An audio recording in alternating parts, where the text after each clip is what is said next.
Atualmente, o mundo que vivemos já está dominado por plásticos. Eles fazem parte do nosso dia a dia e, na prática, nos ajudam a ter mais praticidade e mais conforto na vida. Plásticos aparecem em embalagens, utensílios domésticos, eletrônicos, veículos, roupas, acessórios, materiais de escritório, brinquedos, cosméticos, móveis, produtos médicos e entre muitas outras categorias de objetos que compõem o dia a dia. Ou seja, eles são praticamente insubstituíveis à nossa vida. Mas e esses microplásticos? O que eles são? De onde eles vêm? Será que eles são problema de verdade ou são só balela de cientistas? É o que nós vamos abordar nesse curto vídeo. Você pode pensar que pelo nome microplásticos, eles são realmente pequenos. E olha, você não está tão errado nisso. Cientificamente falando, microplásticos têm entre 1 nanômetro e 5 milímetros. A fim de comparação, a gente pode usar a formiga faraó. Sabe aquela formiguinha que aparece toda vez na sua cozinha quando você derruba algo doce? Então, essa formiga tem um pouco menos de 5 milímetros de tamanho. E então, um grande microplástico passaria tão despercebido no seu dia a dia quanto uma pequeniníssima formiga. Também existe uma outra categoria de plástico, denominada de nanoplásticos. Essa categoria realmente existe na escala dos nanômetros. Para a gente também entender, vamos fazer outra comparação. Se você fosse fazer uma jornada de 5.000 quilômetros, o tamanho de um nanoplástico seria o equivalente a um único passo nessa jornada inteira. Ou seja, bem pequeno. Você entendeu o que são, então, esses microplásticos? Mas, enfim, a pergunta, onde eles realmente estão?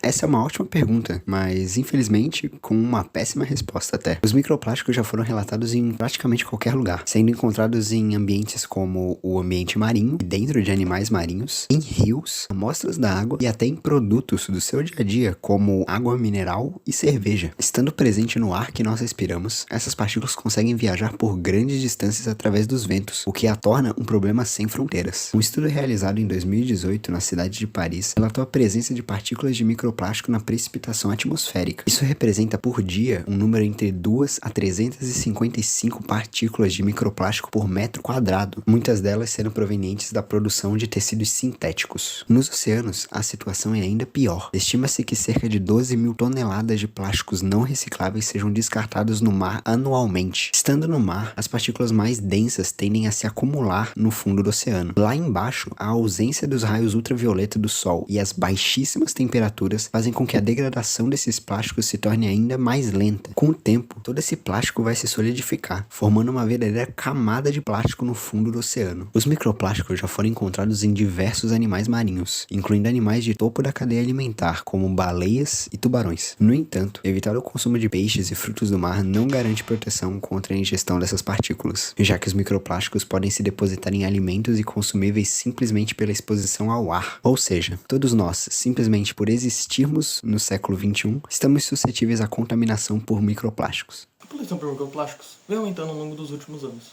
O seu aumento vem trazendo grande apreensão no meio científico devido aos seus possíveis impactos à vida marinha e também aos seres humanos. Os microplásticos podem chegar aos oceanos das mais variadas formas, através de fibras sintéticas descartadas incorretamente de pequenos objetos de plástico. Eles também podem vir de objetos maiores de plástico. Esses objetos eles podem ser decompostos pela raio de luz solar, pela ação dos raios ultravioleta, que ionizam e decompõem os plásticos em partes menores. Eles também podem ser decompostos pelo meio das ondas e também pela ação de micro-organismos e ação biológica em geral. Os microplásticos são bioacumuladores.